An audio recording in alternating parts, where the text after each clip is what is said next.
Hey everybody, and welcome into Clearing the Benches. This will be episode number 6 of our 9-episode series in which we're giving you the NHL's top 10 players from every decade, beginning in the 1940s and going all the way through current times. So go ahead and hit your subscribe button. Make sure you don't miss out on any of these videos, and let's get started. So, in the 1980s, we had the massive explosion in goal scoring in the NHL. And then in the 1990s, even though guys were putting up crazy numbers, overall, the big picture numbers came back down to earth. Jaromir Jagr was number 1 in the 1990s in NHL scoring. He had 958 points.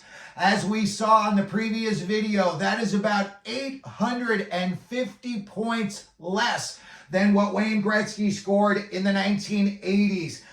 When we look at number 2 on our list here, we see Joe Sakic of the Colorado Avalanche. Prior to that, the Quebec Nordiques. He won the Cup in '96 with the Avalanche, and he put up 896 points in 702 games during the 90s. Number 3, Adam Oates of the famed Hull and Oates.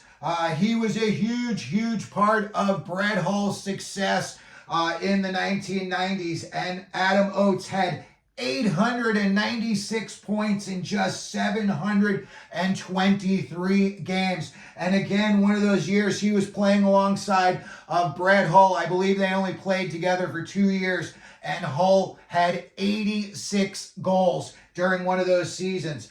Here's a surprise. A list that Wayne Gretzky's not number 1 on, and that is Wayne Gretzky's number 4 during the 1990s scoring in the NHL. He only had 878 points in 640 games.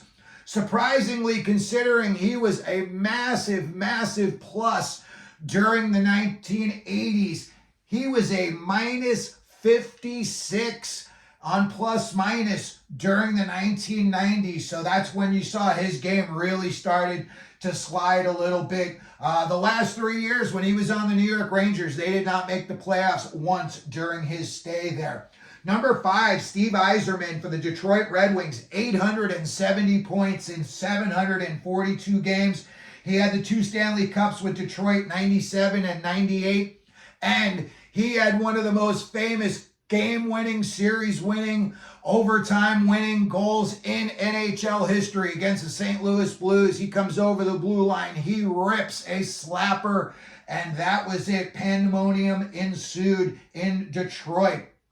Next up, part of the Crazy Eights line back in the day with Lindros in Philly, and then he moved over to Pittsburgh, and that's Mark Recchi. 864 points in only 774 games, and he did win the 1991 Stanley Cup with the Pittsburgh Penguins. Brett Hull, previously talked about, 842 points in 712 games. He's got something everybody wishes they had. The overtime Stanley Cup winning goal. He scored that during the 1999 Stanley Cup Finals. And if you ask anybody in Buffalo, they'll still tell you to this day that he had his foot in the crease and Hasek couldn't move over to make the save he needed to. But that's not how it went down. As Gary Thorne said at the time, the stars are shining down in Texas. When we look at the next up, Pierre Turgeon, and he had 827 points in under 700 games, 693. These guys are still all scoring at more than a point a game clip. Turgeon, he is unfortunately most famous, in my opinion. The first thing I think of when I think of Pierre Turgeon is when he was playing for the New York Islanders. I believe he wore number 77. He scored, I think it was an overtime playoff goal, and while he was celebrating with hands up behind the net, Dale Hunter just came in and pitchforked him in the back, and it really screwed up Turgeon's career, destroyed his shoulder. He was out for quite a while, and some people said he was never the same player after the Dale Hunter hit. Theo Fleury's next up, number 9, 818 points during the 1990s. That was in 770 games.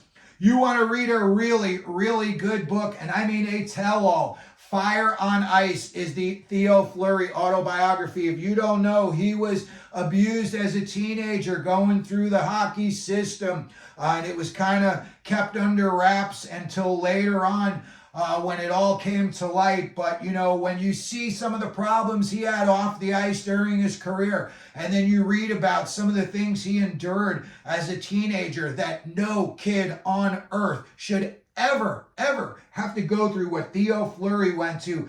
I became a big Theo Fleury fan after reading his book. I was on the fence with him before that, but after I read everything he endured, and then he still made it to the NHL, hey, and he still put up 818 points in just the 90s alone. So again, Theo Fleury, a big name on this list for me.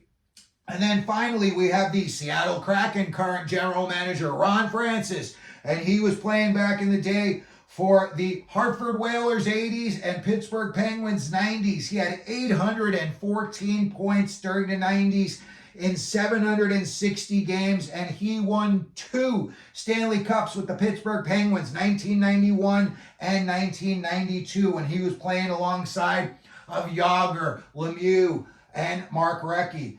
Some other names that did not make it up onto our top 10 list, and these are some very, very strong players. I mean, these guys all have names for themselves, and I'm talking about Matt Sundin. You want to see a big, strong guy, and he must have been just impossible to try to defend against. Jaromir Jagr, you know, pesky, liked to run his mouth. You know, he ran himself right off the TV. When he was doing the NBC things, I guess he said some things that got everybody all riled up, and off he went. As a player, he was very strong-willed, let's just say that. And a funny story about Jaromir Jagr is supposedly right before he was at the draft that he was about to get drafted in, and during the morning, he happened to go into the men's room, and there he saw Mike Keenan. And Mike Keenan was standing up, and he was taking care of his business. Didn't stop Roenick from going up, tapping him on the shoulder while he's doing his business, and says, "Hey, you should draft me." Mike Keenan tells that story, and he laughs about it. He said, you know, any guy who's got enough guts to take, you know, a stab like that, come up and tell me I should draft him while I'm doing my thing. He said, you know what? We made a good decision when we drafted Roenick. Another guy on there, 7th rounder by the LA Kings, went on to become the #1 goal-scoring left wing at the time of his retirement, and that is Luc Robitaille. There's only one guy who's passed him in goals as a left wing, and that's Alexander Ovechkin. Luc Robitaille is currently 2nd. And then finally, I wanted to put a goaltender on this list, and you could not have a list about the 1990s and not have Patrick Roy on that list. You know, it really went south for him in a hurry in Montreal. They moved him on to Colorado overnight. And then it was instant success in Colorado, and I believe they won the Cup in their first year there. So that's going to do it for our video today. That's the 1990s NHL All-Decade Team. Let me know what you think down in the comments section. If there's somebody on this list that shouldn't be, or maybe you think I should have put somebody else on this list, let me know down in the comments. If you could, please hit your like button. Don't forget to subscribe. And as we always do here at Clear the Benches, let them know you're out there.